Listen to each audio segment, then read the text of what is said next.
Salut à tous, c'est Thomas et aujourd'hui je commence mon fameux défi. Mon défi de réaliser tous les jours pendant 31 jours, pendant un mois, une vidéo de moins de 5 minutes, du moins je vais essayer de pas dépasser 5 minutes, pour vous expliquer comment je fais pour traiter certains sujets, certaines choses en SEO, en marketing et aussi dans mon business et aussi qu'est-ce que je fais pour me motiver, etc. Donc, aujourd'hui, je voudrais vous parler de la stratégie digitale. Alors, je vais prêcher forcément le SEO, puisque c'est ma spécialité, hein, c'est ce que je fais toute la journée maintenant depuis plusieurs années. Mais maintenant, comment on peut faire pour faire une stratégie de marketing digital qui va être pérenne, efficace et qui va correspondre en fait à chaque client, à chaque projet. Moi déjà, la première chose que je fais, c'est étudier les cibles. C'est vraiment comprendre en fait quelles sont les peurs, les frustrations, quelles sont les choses dont aurait besoin en fait tel ou tel prospect, suspect, client, ambassadeur sur mon site et puis sur internet forcément en fonction de la thématique.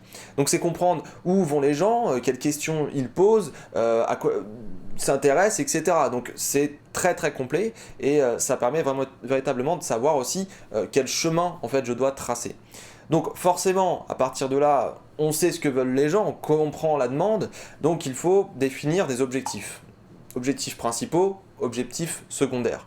J'estime qu'il faut toujours avoir une vision globale de ce qu'on veut faire, une vision long terme du projet, qu'est-ce qu'on veut faire avec notre entreprise sur long terme, mais il faut aussi forcément avoir une vision court terme, moyen terme, pour pouvoir savoir qu'est-ce qu'on fait tout de suite, qu'est-ce qu'on fait dans 6 mois, qu'est-ce qu'on fait dans 10 ans. C'est très très important d'avoir une ligne conductrice et de savoir quand même s'activer, évoluer constamment tous les jours, mais aussi de pouvoir fixer des objectifs principaux, plus long terme, et c'est ce qui va permettre véritablement de définir aussi peut-être le périmètre en fait de la demande, parce que vous pouvez avoir de la demande, mais vous pouvez aussi traiter qu'une partie de cette demande en fonction de votre business, etc. Donc, comprendre la demande et vos objectifs principaux et secondaires. Et à partir de là, vous devez vous intéresser en fait à tous les leviers qui sont à votre disposition. Que ce soit du SEO, que ce soit du SEA, que ce soit du copywriting, que ce soit du content marketing, que ce soit de la conversion, de l'UX, de l'ergonomie, tout ce que vous voulez, tout ce qui est en rapport avec un site internet, avec une présence sur internet, vous devez le prendre en compte. Et puis, ce que je vous recommande de faire, c'est déjà de regarder votre budget, un marketing, hein, y en a qui mettent des dizaines de milliers d'euros chaque mois dans le marketing.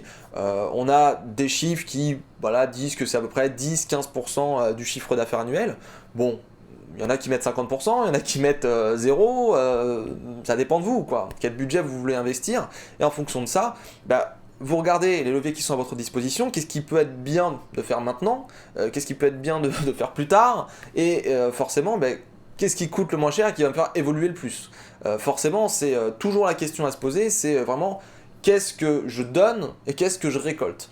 Et pareil, hein, que ce soit dans AdWords, le SEO ou autre chose, il faut avoir différentes visions. Hein. Par exemple, AdWords, c'est vrai que ça va être la publicité, on paye, il y a de la pub et dès qu'on arrête, hop, il n'y a plus rien. Le SEO, ok, on paye, ça va coûter cher, mais sur le long terme, on a quand même une stabilité qui fait que on a quand même toujours du trafic qui rentre, du trafic ciblé. Donc c'est quand même pas mal intéressant. Après, les réseaux sociaux, l'emailing, tous ces trucs-là ont aussi finalement leurs avantages, leurs inconvénients, et c'est là où il faut être autour d'une table tous ensemble avec la personne qui s'occupe de l'entreprise, la personne qui s'occupe du financier, la personne qui s'occupe du marketing, etc., etc., pour faire une grosse réunion, un gros brainstorming et se dire vraiment, voilà, quelle stratégie on fait aujourd'hui.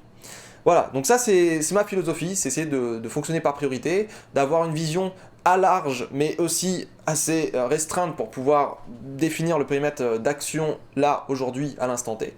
Et en fonction de ça, je sélectionne les bons leviers et puis je les mets en place avec les consultants et bien sûr les meilleurs des meilleurs comme d'habitude. Voilà, sur ce, à demain pour une nouvelle vidéo. Bye bye.